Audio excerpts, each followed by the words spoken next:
The third global No Kings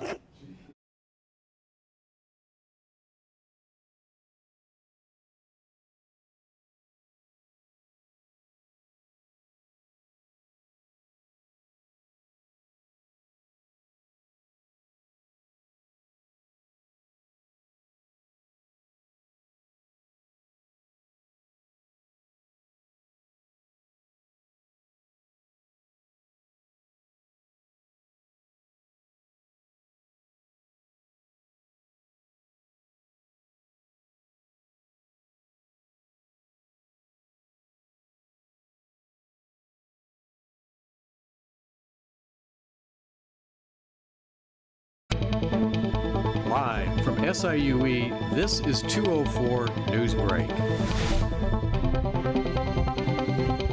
Hello and welcome to 204 News Break. I'm Kayla. And I'm Keith. We'll have news from around the world and here on campus of Southern Illinois University Edwardsville in just a minute. But first, let's check in with Cyrus in the Weather Center for a quick weather update. Low pressure is moving into the St. Louis area, and when this combines with moisture from the Gulf of Mexico, that can only mean one thing for us. Rain is on the way. More weather news coming up in a few minutes. Thanks. Our top story, a warning tonight from the State Department for Americans around the world. Officials say U.S. citizens need to be careful as tensions surrounding the war in Iran continue to increase. Officials say Americans could be targeted as the conflict intensifies. President Trump has issued an ultimatum to Iran to open up key oil shipping routes in the Persian Gulf. The war is raising concerns about global security, oil prices, and access to energy supplies. Meanwhile, Russia has launched one of its biggest drone attacks, hitting cities across Ukraine.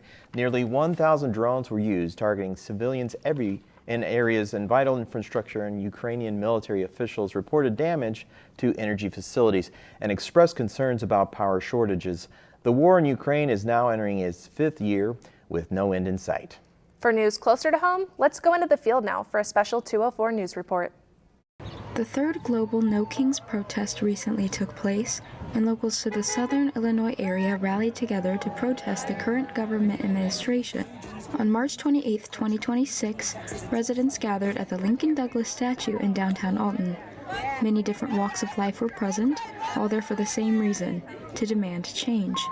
I spoke with a mother and daughter who were in attendance, both wanting to see reform from their government. This is my second protest I've been to, and honestly it really means a lot to me to see the community come together. The Department of Education is being gutted by our current government, and I think it's really important that we all get out here and support the cause of supporting education.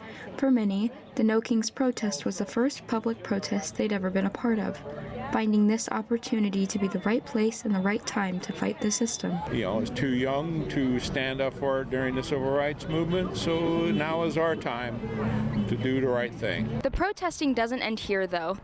Local residents to the Alton-Godfrey area will continue their Sunday protests every week at Lincoln Douglas Square. Many say they will continue to do so until they see a change in their government. And that's Corinne Jones signing off for MC 204. If you're traveling this weekend, be ready for a long wait at the airport. The Transportation Safety Administration says the wait for airline passengers has reached an all-time high. The partial government shutdown is causing delays as it drags on, with airport security workers going weeks without a paycheck. In the meantime, Congress is on a 2-week recess, which means no end to the shutdown is likely soon. Closer to home, SIUE Chancellor James Minor publicly criticized the school newspapers this week, accusing the Alestle of inaccurate reporting. Minor was not specific, but said in a letter to university leadership that he is disappointed by what he calls the newspaper's predictably poor, inaccurate, and incomplete reporting. An editorial in the Alestle calls Minor's accusations baseless and says the newspaper stands by its reporting. Still ahead, a look at the weather.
Welcome back. After a warm fall in the Midwest, weather forecaster says we might have more of the same this winter. To find out, let's go back to the Weather Center where Cyrus has the details. Cyrus. Looks like we need to get ready for an unusual winter, and by that I mean unusually warm and rainy. Experts at the National Oceanic and Atmospheric Administration anticipate a less severe winter with reduced snowfall and increased rainfall in most of the U.S. They say the impact of El Nino as well as the effects of climate change are contributing to the altered winter outlook.